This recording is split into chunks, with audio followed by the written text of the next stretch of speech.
И мы вновь возвращаемся к трагедии в Кемерово. Напомню, сегодня в России день общенационального траура. Памятная акция в эти минуты проходит в Сыктывкаре. Последние подробности узнаем у Александры Головиной.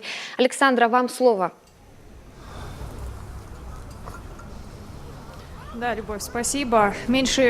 Около 5 минут остается до начала памятной акции, которая пройдет в самом центре столицы Коми, в Сыктывкаре.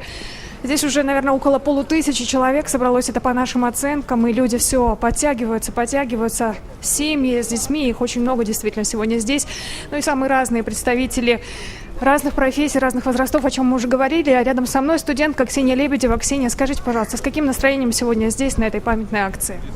Настроение не очень хорошее, потому что погибло очень много детей, очень много людей. Это на самом деле трагедия не только для Кемерово, это трагедия общая, российская, возможно, даже просто всего мира. Действительно, очень больно до глубины души, что так все у нас проходит.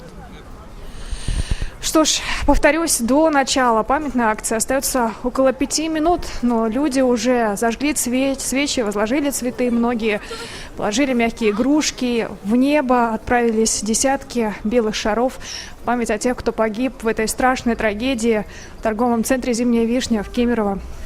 Коми скорбит вместе со всей страной. Любовь. Спасибо, Александра. Напомню, только что на связи с нами с траурного митинга в столице Коми, посвященного памяти жертв пожаров Кемерово, была наш корреспондент Александра Головина.